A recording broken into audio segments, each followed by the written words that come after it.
Bonjour mes amis, bienvenue.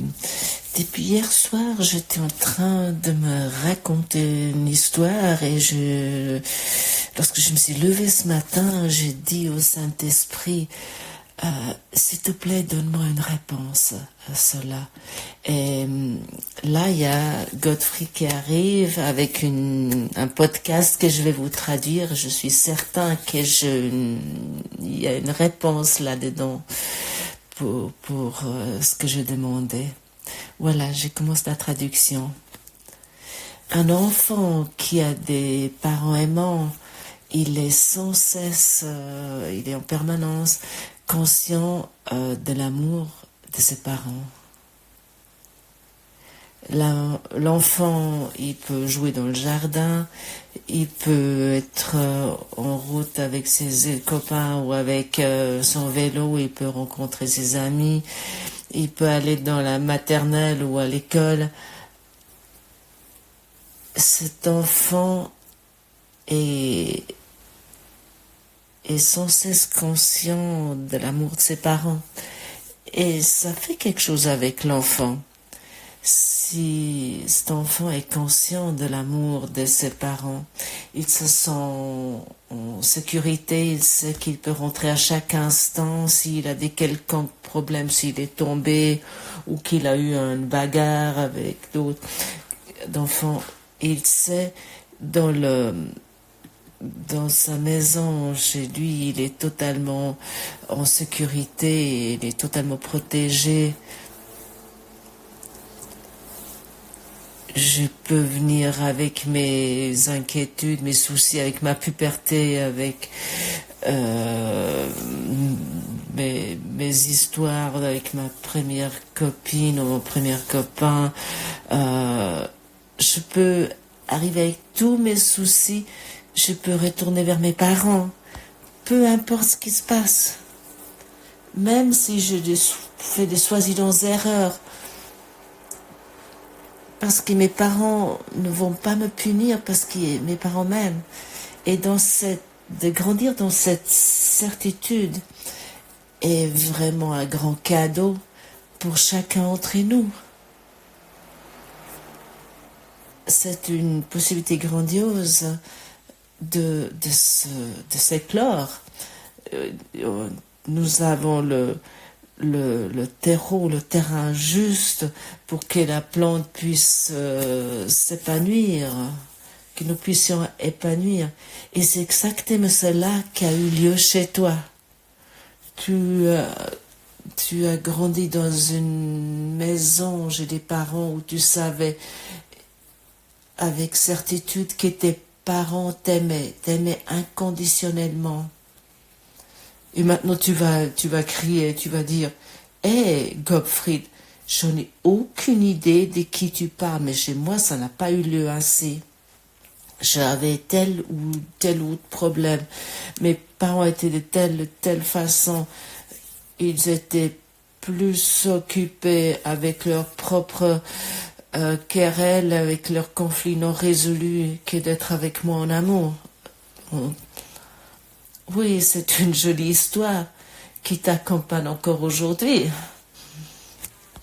Nous nous souvenons pour notre cerveau. Notre cerveau peut pas décider si tu expérimentes quelque chose directement ou tu t'imagines que dans ton cerveau, que tu le penses simplement.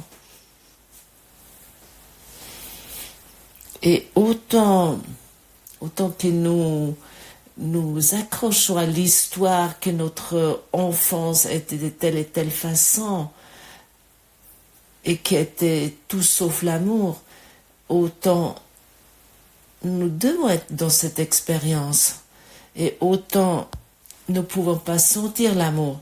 Nous sentons uniquement la frustration, le stress et des accusations que nous dirigeons vers nos parents et ainsi de suite.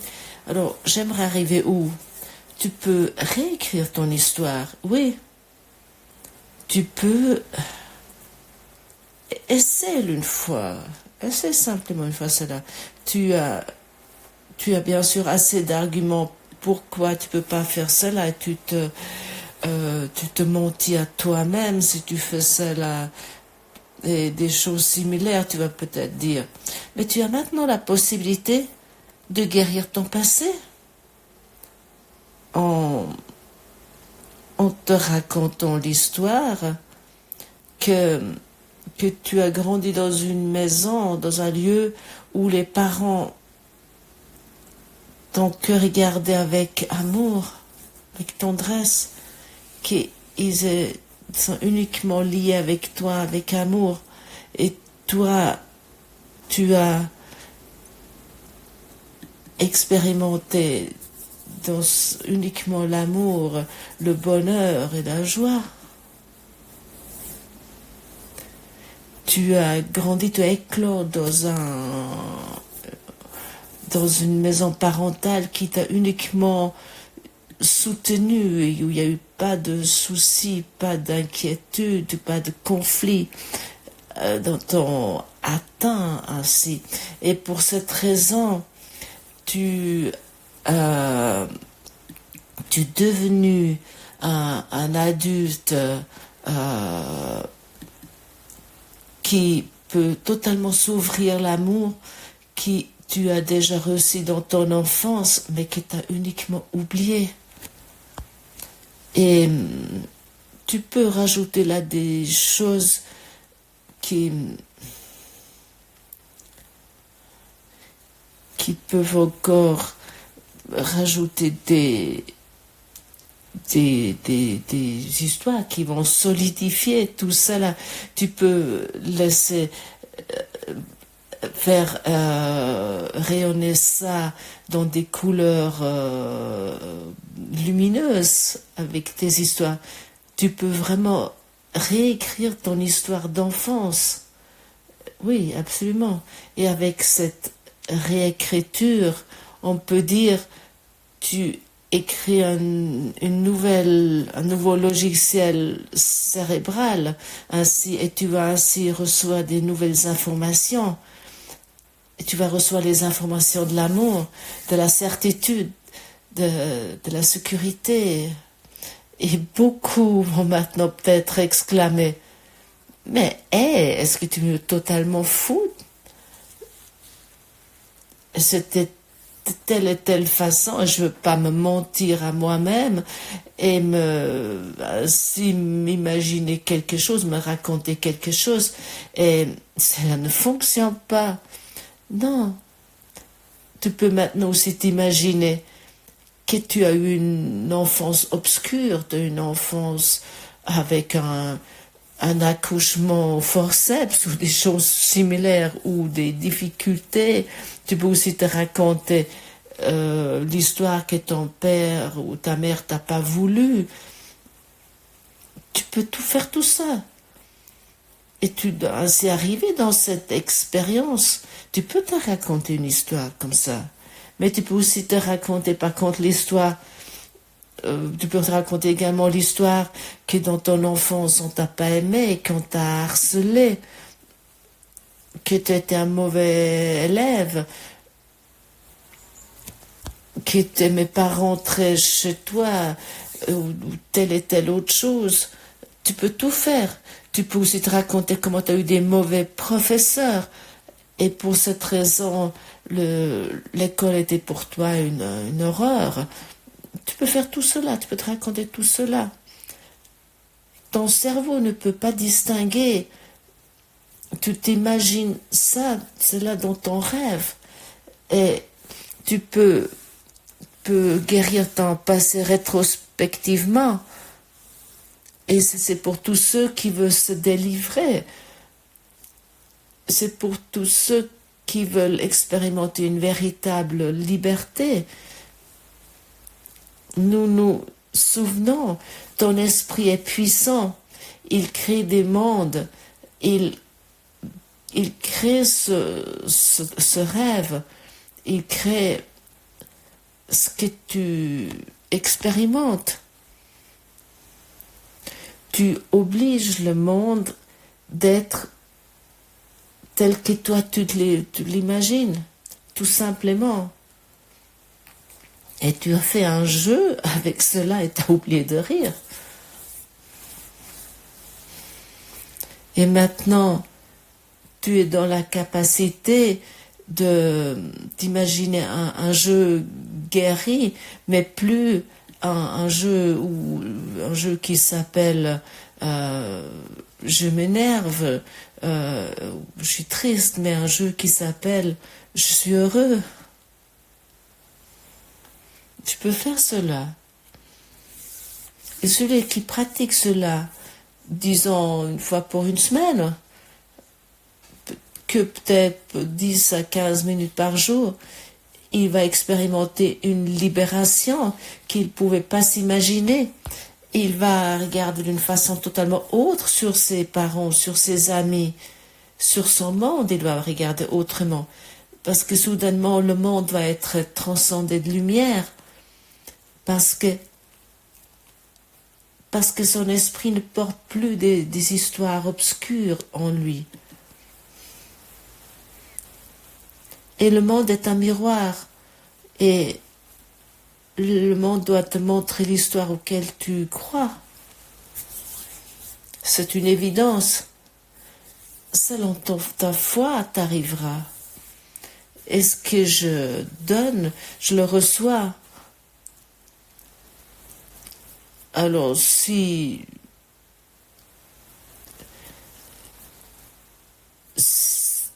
je traîne avec ces histoires que j'ai depuis des millénaires, avec des milliers d'incarnations avec moi, est-ce que si je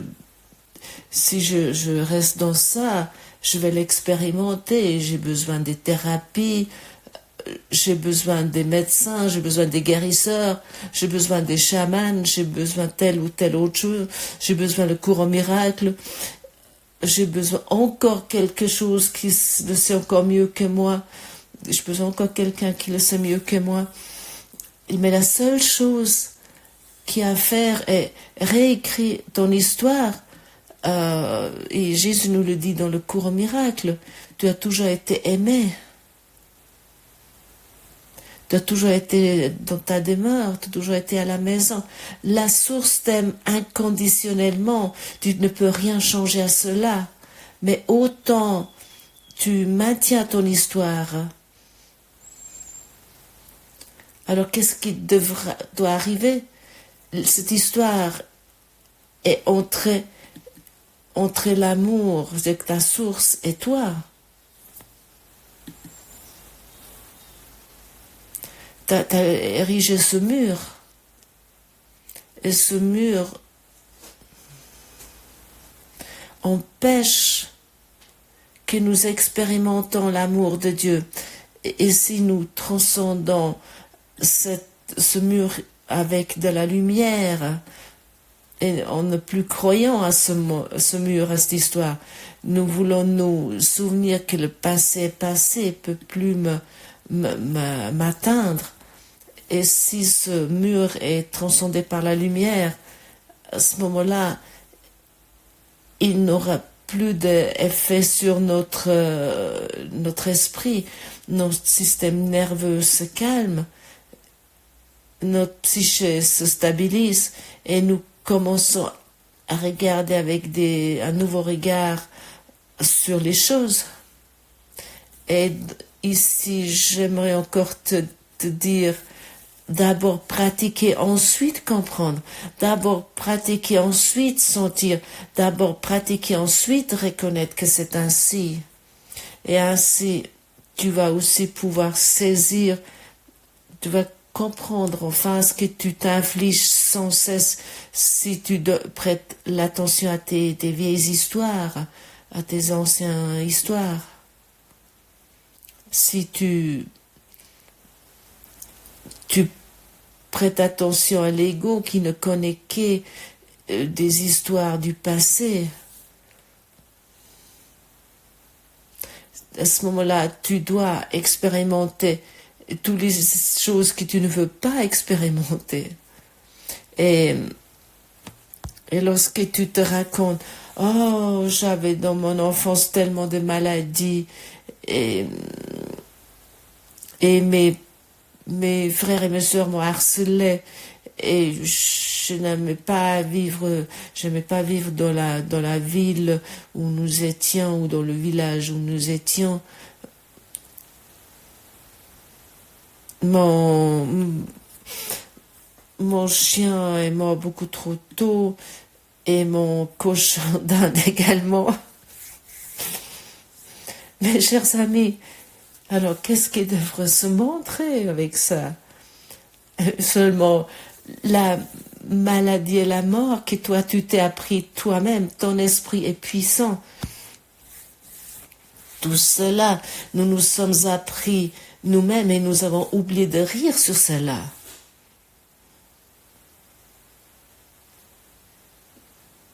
Et pour certains d'entre nous qui écoutent ici, il va peut-être dire, mais maintenant il a perdu totalement la boule. Il est venu totalement cinglé. Non, j'aimerais te rappeler que toi, tu as perdu la boule. Je te rappelle ce que tu manifestes dans ton rêve.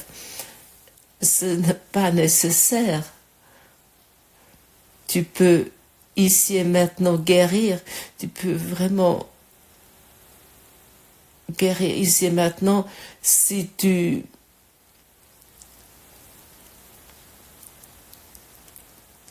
ne projettes plus toutes ces histoires que tu projettes depuis des milliers d'incarnations sur ce corps.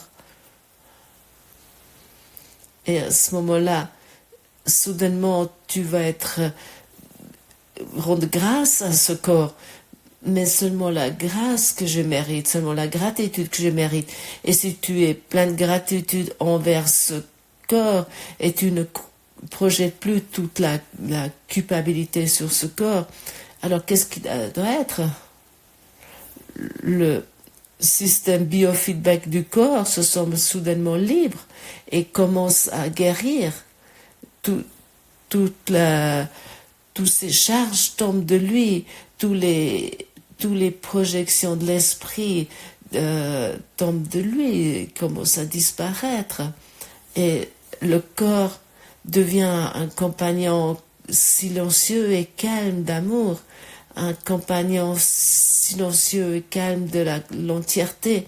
Mais nous ne pouvons pas faire cela.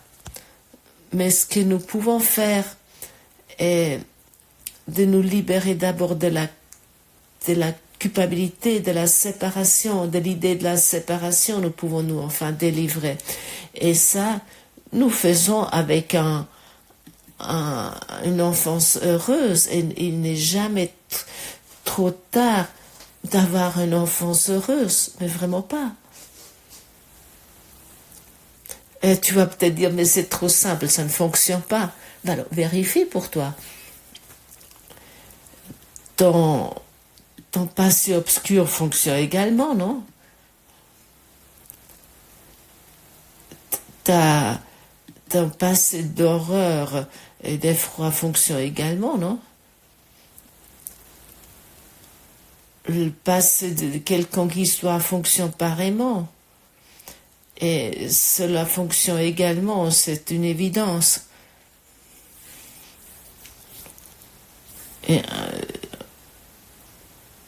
Et c'est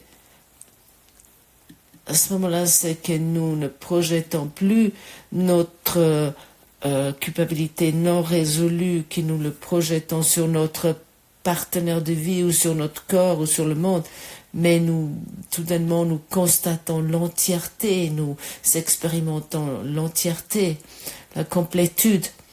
Et le monde nous allons le rencontrer dans la complétude et nous allons voir Dieu partout, dans tout, dans l'eau que nous buvons, dans les aliments que nous prenons et dans l'air que nous respirons. Et autant que entre la source que nous aime inconditionnellement et encore notre mur que nous avons érigé, il semble, ce qui a été formulé ici semble être à ce moment-là très lointain. Ça semble comme si c'était inatteignable. Mais ça semble uniquement être inatteignable parce que nous maintenons d'une façon figée à notre mur et à notre version de la vie. Et nous maintenons à notre passé. Ça, c'est la seule raison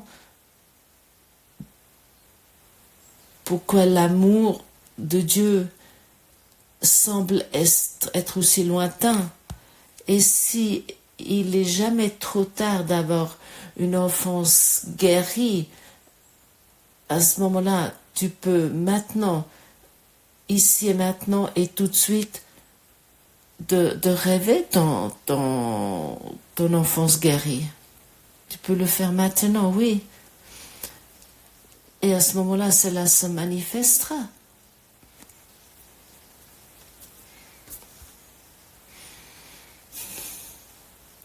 J'entends les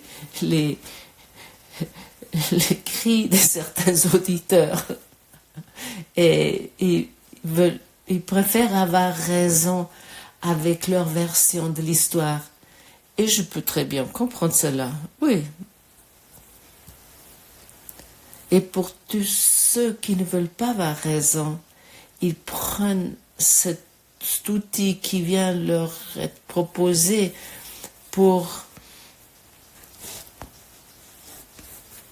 manifester maintenant la paix de Dieu pour eux. C'est tout simplement ça.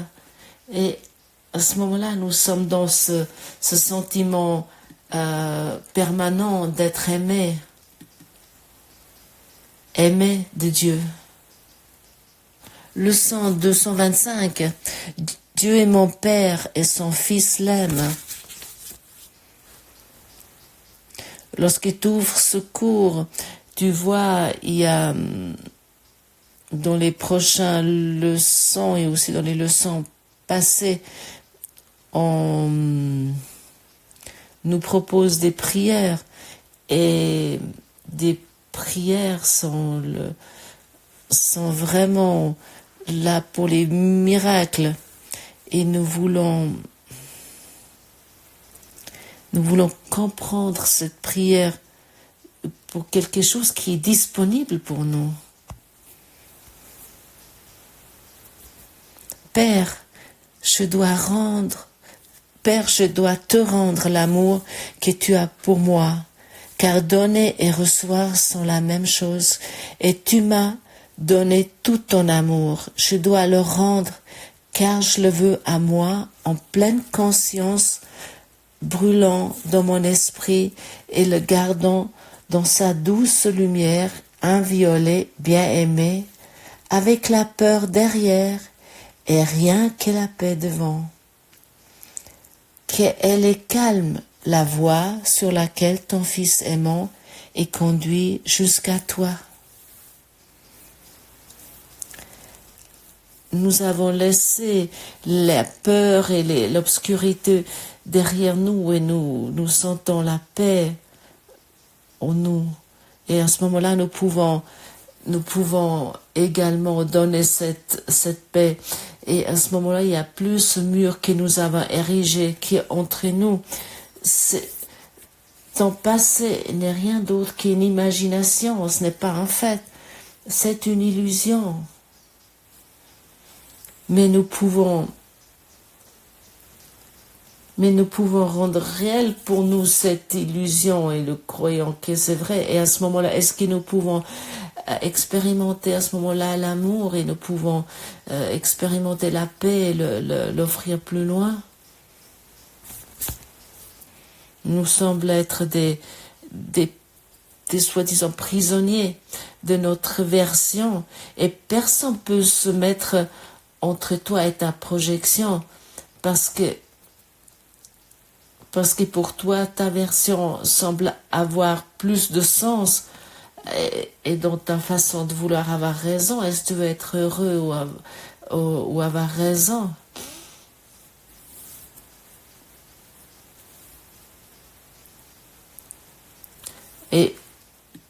Jésus t'appelle maintenant et il te dit, frère, nous trouvons ce calme maintenant. La voie est ouverte. Maintenant, nous la suivons ensemble dans la paix. Tu m'as tendu la main et je ne te quitterai jamais. Nous ne faisons qu'un et nous ne cherchons que cette unité, tandis que nous accomplissons ces quelques derniers pas qui mettent fin à un voyage qui n'a pas été commencé. Et ici, c'est nous est encore dit une fois clairement, c'est un voyage qui n'a jamais commencé. C'est un voyage d'incarnation dans ce monde rêvé qui n'a jamais commencé, mais qui est devenu réel pour nous parce que nous avons donné croyance à nos histoires karmiques. Mais ce n'est pas nécessaire. Nous avons demandé de l'aide. Nous avons tendu nos mains et Jésus nous tient maintenant dans ses mains. Et l'amour de Jésus, l'amour de la source, l'amour de cet esprit nous est certain. Et ça ne peut pas être répété assez souvent. Cet amour, nous ne pouvons pas l'expérimenter autant que nous racontons sans cesse ce voyage qui n'a jamais commencé. Est-ce que tu comprends cela? Mais est-ce que tu comprends cela vraiment? Et pour cette raison, raconte-toi une histoire guérie, point final. Et tu vas voir où tu vas encore avoir raison. Et tu vas voir où tu vas encore être malheureux. Et pourquoi? Mais pourquoi je vais encore être malheureux? On pourrait une fois se poser cette question, non? Parce que, et l'ego va nous retrouver 1000 histoires, hein, mais il n'y a qu'une raison pour abandonner ces histoires. Tu aimerais te délivrer, tu aimerais pas à nouveau incarner, tu aimerais plus faire un voyage inutile qui n'a jamais commencé. Et ça, c'est l'appel aujourd'hui que nous suivons volontairement aujourd'hui. Merci d'avoir écouté ce podcast, cette traduction. Et j'ai infiniment gratitude. J'ai une infinie gratitude. Ce que je viens d'entendre, c'est exactement cela qui était ce que je demandais la réponse. Et à demain.